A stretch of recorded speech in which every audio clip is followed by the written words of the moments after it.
Syed Zafar Islam, this is a script that's played out earlier in Punjab when just before the polls you had former Kejriwal 8-turn nemesis Kumar Vishwas level similarly damaging allegations.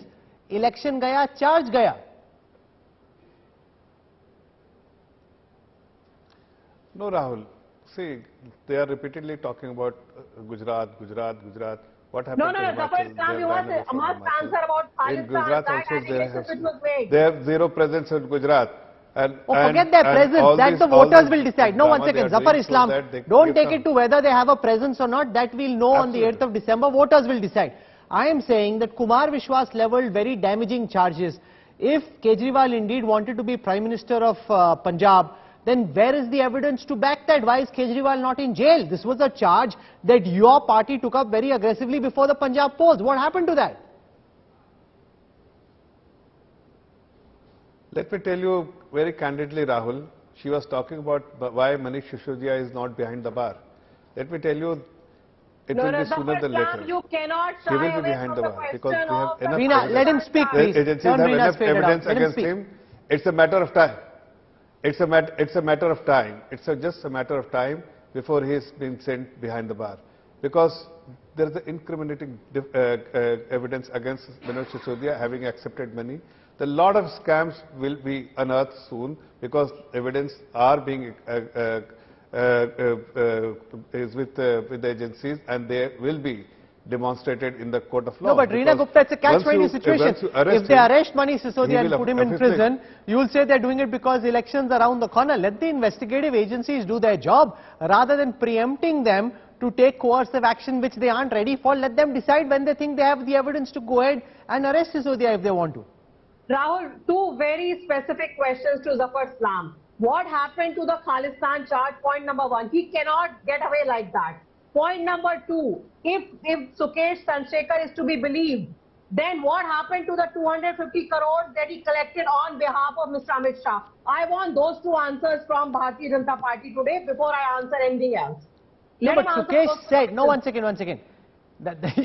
You're leveling a bogus charge. You're trying to manipulate it because Sukesh said he called from a number using voice over internet protocol, pretending that he was calling from the office of the Home Ministry. He didn't call on behalf of Amit Shah. But what Reena is saying, she's making a larger point that if all of what Sukesh has said is believed to be true, then maybe he was doing it on behest of some BJP leader. How can you believe one part of what he says and disbelieve the other part? Rahul, all I said that it is the matter of investigation. You heard Kiran Bedi ji also. Investigative agency will find out all the details, minute details, because there is an allegation which has been leveled by a conman. And as we said repeatedly that a conman has leveled allegation against a conman because Kejriwal is nothing but a conman.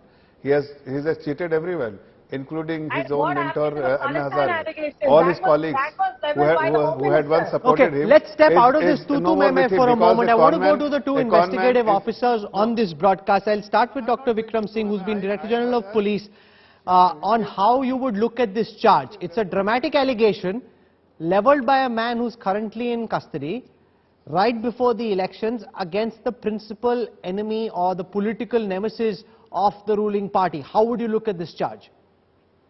Rahulji, good evening. In totality of the ecosystem in which these charges are made, let us not live in an illusion that Sukesh Chandrasekhar is a master swindler who is in the same league as Charles Sobraj and Natwarlal.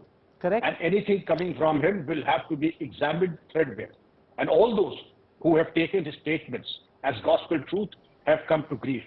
He will go to absurd lengths to secure his release. This is the devious kind of a mindset that he has. Shantanu ji and I have handled such people for a lifetime, and I know how their minds are wired. The only agenda in their life and their game plan is how to get out of jail, and they will go to any length. Now, my advice to the investigators would be allegations, howsoever frivolous, howsoever genuine, illegitimate they may be, they have to be inquired into. Under these circumstances, my advice would be to first inquire whether the allegations are true or not. If they are true, register a case. No, but and how have do it you find inquired out? No, into let's take this one charge.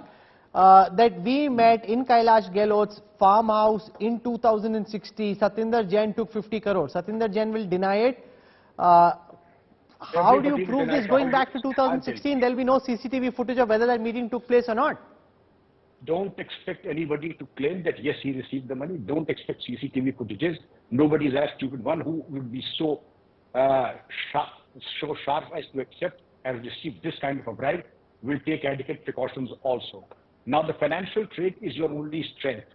The money when it came, the money when it was stashed, and when it was stashed, obviously it cannot disappear into thin air.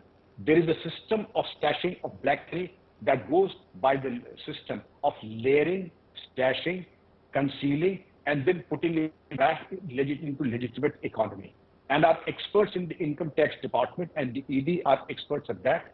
If they are given the task, 50 crores is some money which is absolutely cannot be brushed underneath the carpet. My advice again would be that if there are skillful investigators of artificial intelligence, IT experts, income tax, as also ED, it is not very difficult. I don't say it is impossible, it's not difficult also to identify whether this money was taken or not.